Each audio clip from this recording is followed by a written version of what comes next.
नमस्कार दोस्तों, आज की स्टॉक लर्निंग में जानेंगे एक ऐसी स्टॉक को लेकर के जो स्टॉक देखने में तो काफ़ी बड़ा लगता है, लेकिन केवल स्टॉक की प्राइस से आकलन करना ठीक नहीं लगता कि स्टॉक की प्राइस बढ़ा है तो क्या स्टॉक ने जंप नहीं किया होगा, स्टॉक ने प्राइस बढ़ा है तो स्टॉक की लगातार गिरावट का संकेत देता है। तो चलिए आज इसी स्टॉक की तरफ ऐसे स्टॉक की तरफ हम जानेंगे जिसका नाम है सिल्चर। सिल्चर टेक्नोलॉजी कंपनी है और कंपनी में देखा गया इनकी वेबसाइट्स पर जब देखेंगे किसी की वेबसाइट्स को समझने के लिए, कंपनी को समझने के लिए इन वेबसाइट्स पे विजिट करें तो देखा गया कि कंपनी पावर एंड डिस्ट्रीब्यूशन पे कामकाज करती है एंड ट्रांसफार्मर बनाती है। ऐसे कहते हैं इलेक्ट्रॉनिक्स अंदर टेलीकम्युनिकेशंस टेलीकम्युनिकेशन जो ट्रांसफार्मर है उस पर कंपनी कामकाज करती है, जो कि इस पावर सेक्टर की मार्केट में इनके लिए कामकाज है।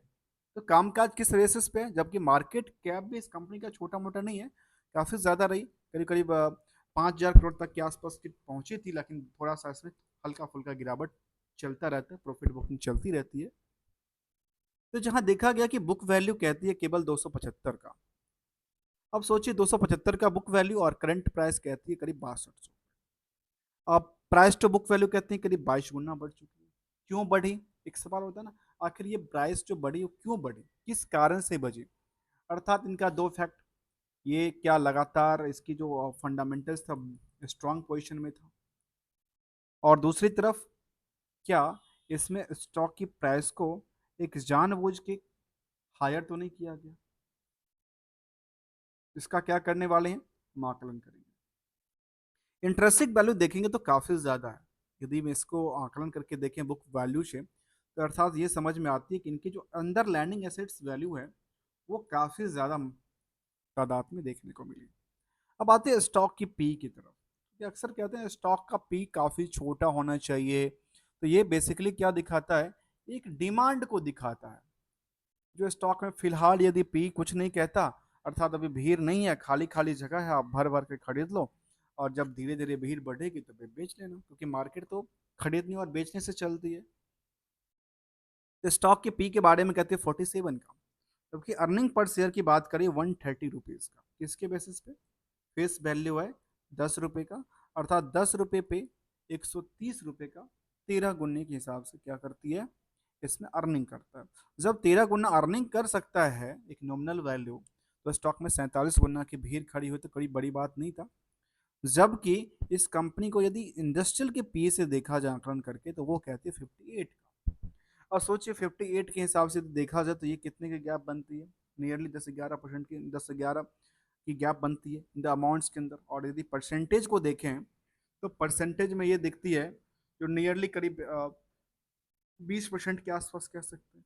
जो यहाँ से 20% की और क्या होना है, यहाँ डिमांड बढ़ना है।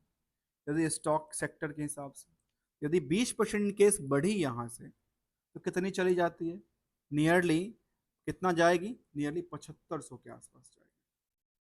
अर्थात एक हिसाब से कहती है स्टॉक को लेकर कि 7500 तक का मोमेंटल है। अब ये जो मोमेंटल हो सकती है वो क्या कहती है, इसके बारे में हम जानेंगे। आखिर इनको कहाँ कहाँ से इम्पैक्ट करता है, कैसे इम्पैक्ट कर रहा है, कैसे ये सस्टेन कर पाएगी आगे कि नहीं कर पाएगी, क्या इनका रेशियोज में गिरावट तो नहीं था। ये सारे के संकेत के हिसाब से देखा गया, स्टॉक को लेकर के आकलन करके देखेंगे तो पिछले एक साल में कंपनी ने करीब 350% का जम किया। ऐसे यदि और हिस्टोरिकल डेटा की तरफ चलें तो 5 साल में कंपनी ने करीब करीब 6,000 7,000% की नियरली इसमें स्टॉक ने प्राइस की जंप थी, और हमेशा देखने को मिली करीब प्राइस की देखें तो 6100 रुपये के आसपास बढ़ गई। मतलब मार्केट में क्या था, स्टॉक की प्राइस कुछ था ही नहीं। वो लगातार 5 साल में एक छोटी स्टॉक से मल्टी बैगर साबित होती नजर आती है। जहाँ पे देखा गया कंपनी को लेकर के जो जो मार्केट कैप थी उसको तो लगातार बंद किया। एवरेज यदि आप ये देखा जाए, वॉल्यूम की तरफ देखा जाए, डिविडेंड यील्ड की बात देखा जाए तो ये भी क्या थी, एवरेज वॉल्यूम भी कम नहीं था। एवरेज जो वॉल्यूम था वो भी करीब कितने, 10,000 के आसपास की निकलती है। मतलब यहाँ पे सीधे सीधे समझ में आती है स्टॉक में जो लगातार स्टॉक में क्या हुआ है, डिमांड इंक्रीज किया है। अब जब डिमांड इंक्रीज किया तो मार्केट ऑब्वियसली क्या करेगा, जंप के सिलसिला करेगा। आते हैं क्या इसको, मार्केट को क्या फंडामेंटल से समझना चाहिए, तो देखते हैं इसको लेकर के। क्या कहती है? तो डेट्स के बारे में कहती है, सबसे पहला पॉजिटिव पॉइंट कहती है डेट्स फ्री कंपनी। समझने वाली बात है, डेट्स फ्री कंपनी निकल के आती है। और यहाँ पे स्टॉक पी में उतनी बड़ी अभी तक क्या हुआ, जंप नहीं किया स्टॉक। करंट रेशियो के बारे में कहते हैं 2.181 का, जब नंबर ऑफ शेयर काफ़ी कम है, इसको क्या कर सकते हैं, स्प्लिट किया जा सकता है, क्योंकि स्टॉक की प्राइस जो है काफ़ी ज़्यादा बड़ी हो चुकी है, या फिर नंबर ऑफ शेयर इशू किया जा सकता है अलग अलग तरीके से। अभी तक आपने यदि चैनल को सब्सक्राइब नहीं किया तो चैनल को सब्सक्राइब, वीडियो को लाइक ज़रूर कर लीजिए, क्योंकि हम कंप्लीट स्टडी की बात करते हैं विदाउट किसी रिकमेंडेशन और एडवाइजरीज को लेकर के। यहाँ पे देखा गया कंपनी को लेकर के पीयर्स में, जहाँ पे सिमेंस, एबीबी और सीजी पावर जैसी बड़ी कंपनी, सोलॉन जैसी बड़ी कंपनियां लिस्ट में आए, भेल जैसी बड़ी कंपनियां लिस्ट में।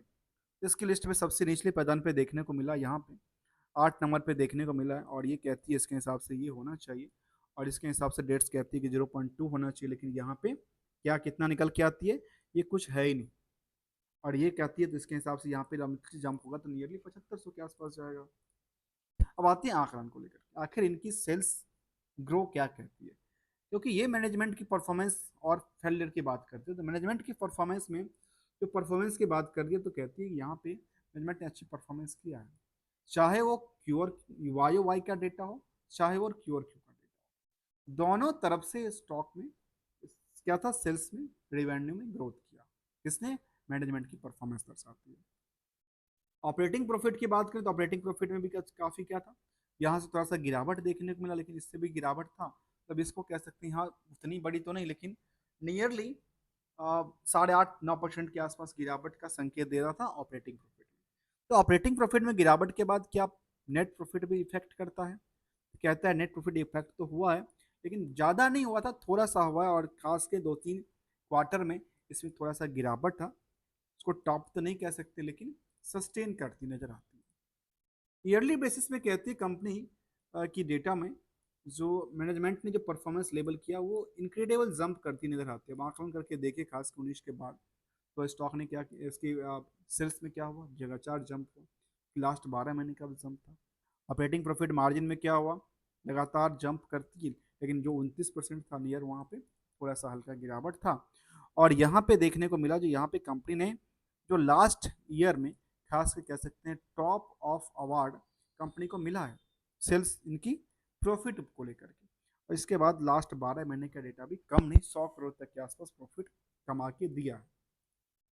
इफेक्टेड की बात करूँ तो इंटरेस्ट के बाद में कोई देखने को कुछ नहीं आती है, कंपनी के पास कुछ भी नहीं था, और बिजनेस को डेवलप करने के लिए इनके पास काफ़ी सारा रास्ता खुला हुआ है, लोन लेगा और अच्छी खासी बिजनेस कर सकता है। जहाँ पे ये भी देखने को मिला जो कोई भी इनका इंटरेस्ट जो बोरोइंग्स के लेकर कोई भी पोजीशन है कुछ भी नहीं, अर्थात डेट्स फ्री कंपनी है सीधे सीधे बात करें तो। डेट्स फ्री कंपनी के बाद कंपनी में ये भी देखा गया कि इनके जो फिक्स एसेट्स पार्ट था वो लगातार बढ़ा है।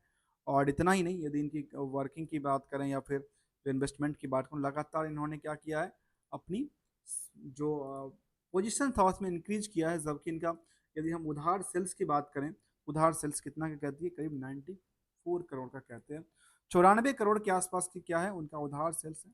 तो उधार सेल्स के पीछे की यदि हम हिस्टोरिकल फ्रेम देखें तो वो नियरली क्या होती है, जो कि पहले 120 दिन तक था, वहाँ पे थोड़ा सा इनका गिरावट आया, अर्थात यहाँ पे इनकी रिकवरी टीम अच्छी कामकाज करती है। मतलब मैनेजमेंट ने क्या किया, परफॉर्मेंस अपनी बरकरार और अच्छी परफॉर्मेंस करती नजर आई।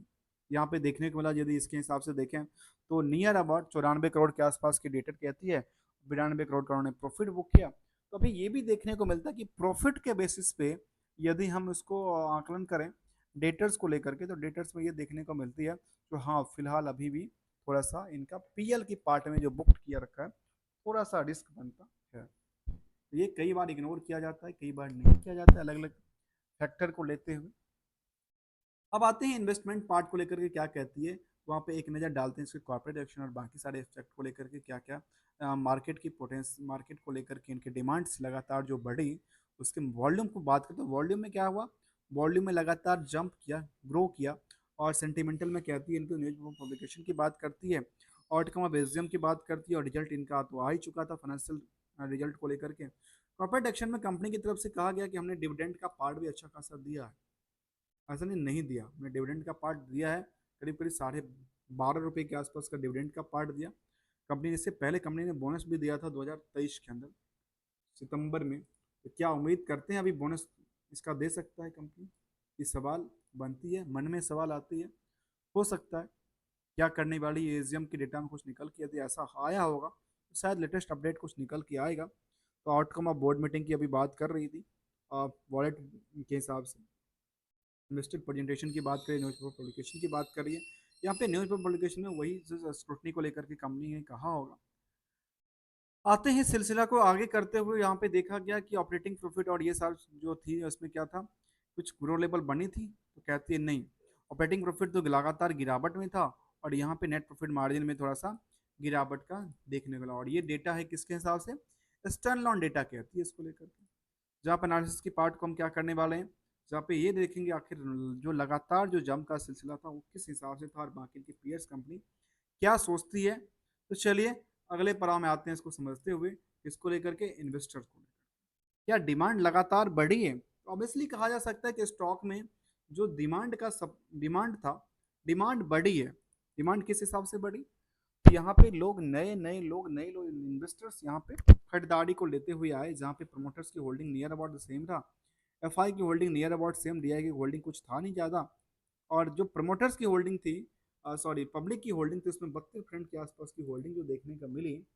उसमें कुछ बड़े इन्वेस्टर्स बैठे हुए, जहाँ पे राजू हो सकते हैं इनके नाम तो ऐसा लगता है कि शायद उनके फैमिलीज मेंबर होंगे या फिर पहले प्रमोटर्स होंगे, बाद में इनके पोजीशन को चेंज करके कहाँ चला गया, पोजीशन को उन्होंने पब्लिक में शिफ्ट कर दिया। तो यहाँ पे क्या हुआ, जैसे अब रिकन्सिलेशन की तरफ देखेंगे तो हम क्यों रिकन्सिलेशन करते हैं इसको लेकर के, तो जैसे यहाँ पे डिमांड बढ़ी है कट ऑफ डेट के हिसाब से, तो जैसे डिमांड बढ़ेगी यहाँ पे नए लोग इंटर करेंगे स्टॉक को लेकर के, तो ऑब्वियसली क्या होगा, स्टॉक में छलांग लगाएगी। छलांग लगाने का सिलसिला इसी तरह से चला और मूविंग एवरेज की आंकलन करें तो फिलहाल वो मूविंग एवरेज को टच करके निकली है। और टच करके निकलती हुई उसमें कई दफ़ा इस स्टॉक ने अपनी टच को छुआ, टच को तक पहुंचा है, लेकिन दोबारा इस स्टॉक ने सस्टेन किया है। यहाँ पे देखिए, यहाँ पे आते आते बच गई थी, लेकिन मार्केट ने क्या किया, इसको जंप किया। तो इस हिसाब से इसको आंकलन करके देखें तो फिलहाल कहते हैं जो सपोर्टिंग की बात करते हैं कई दफ़ा ना, जो सपोर्ट क्या कहता है, रेजिस्टेंस, तो रेजिस्टेंस तो फिलहाल ये कह सकते हैं रेजिस्टेंस इस तरह से मार्केट इस लेवल पे गई थी, तो फिलहाल कितने तक जाएगी स्टॉक, नियरली 7,000। और हमने जो देखा था आकलन 7500 के आसपास था, तो उसका आकलन को टच कर सकती है आगे चल करके, यहाँ से यदि मार्केट ने कुछ और सेंटिमेंटल देती है तो। सेंटिमेंटल हमने देखा था इसको लेकर के, डिमांड लगातार बढ़ी है। आते हैं अगले सिलसिले में इसको जानते हुए, किसको लेकर के, इनके पीयर्स में कहते हैं कि यहाँ पे एपीआर इंडस्ट्रीज हैं कि ये सीएल्स इंडस्ट्रीज हैं। तो हम आगे चल के इन सबकी पीयर्स को भी कंपेयर करेंगे, आखिर किसके पार्ट्स में क्या निकल के आती है, किसमें कौन सी बेटर परफॉर्मेंस करती नजर आती है। जिसका नाम था सिल्चर टेक्नोलॉजी पे हमने बात कर रहे थे, और वो ट्रांसफार्मर और इलेक्ट्रिकल इक्विपमेंट्स जो हैवी इलेक्ट्रिकल ट्रांसफार्मर की कामकाज करती है, चाहे वो टेलीकॉम ऑपरेटर, टेलीकॉम टावर के लिए हो या फिर जो नॉर्मल इलेक्ट्रिसिटी के लिए हो, उस पर कामकाज करती है। तो ये हमने इसको देखा और देखें इसको लेकर के कुछ और अपडेट की तरफ, तो यहाँ कंपनी ने कहा कि हमारे पास रिवेन्यू लगातार जंप करती है, ऑपरेटिंग एक्सपेंसेस भी बढ़ा, तो हमारा नेट इनकम में करीब 46% का जंप किया। और यहाँ पे नेट इविटा की बात कर रही है, इविटा भी करीब 40-50% के आसपास की जंप करती नजर आ रही है। इसीलिए हमने कहा कि कई बार कुछ ऐसे स्टॉक होते हैं जो कि डिमांड को बढ़ते हुए यहाँ पे देखा जा सकता है कि लगातार जो सिलसिला था कई दफा में, और ये भी देखने को मिला जो स्टॉक ने कितने कुछ कुछ सालों में, कुछ 10 सालों में करीब करीब देखने को ये मिला, जो लगातार जो सिलसिला था करीब 22,000% की जंप यहाँ पे करती नजर आई है। मतलब सोचिए 22,000% का जंप कोई आम बात नहीं, काफी बड़ी बात निकल के आती है पिछले 10 साल के हिस्टोरिकल में। इसीलिए दो एस्पेक्ट को हमेशा याद रखना चाहिए। दो चीज क्या है, वो है एक टारगेट। टारगेट जब तक आप नहीं करेंगे, टारगेट का मतलब दो तरह के टारगेट को हम डिफाइन करते हैं, एक टर्म टारगेट, दूसरा है गेन टारगेट, या फिर इसको कह सकते हैं इन द ग्रो टारगेट। इन दोनों टारगेट को एक की नज़रिया से इसको समझना चाहिए, किसी भी स्टॉक को समझना चाहिए। कोई रिकमेंडेशन नहीं है किसी स्टॉक के प्रति, कोई स्पॉन्सर्ड नहीं है किसी स्टॉक के प्रति, इसलिए कंप्लीटली लर्निंग पार्ट, और हमने इसको केवल लर्निंग पर्पज के लिए समझने का प्रयास किया। तब तक के लिए इसका एनालिसिस की तरफ देखें तो उसमें कहती है कंपनी को लेकर के ऑलमोस्ट डेट्स फ्री कंपनी थी, गुड्स क्वार्टर रिटर्न की बात कर रही थी, लगातार पिछले 5 साल में प्रॉफिट ग्रोथ लगातार अच्छी बनी थी, गुड रिटर्न की बात करती नजर आई है। और यहाँ पे एक डिमेरिट का संकेत देता था, नहीं यहाँ पे परफॉर्मेंस की बात करती नजर आती है, और स्टॉक करीब 22 के हिसाब से बुक वैल्यू से चलती नजर आती है। तब तक के लिए thank you so much for joining here दोस्तों।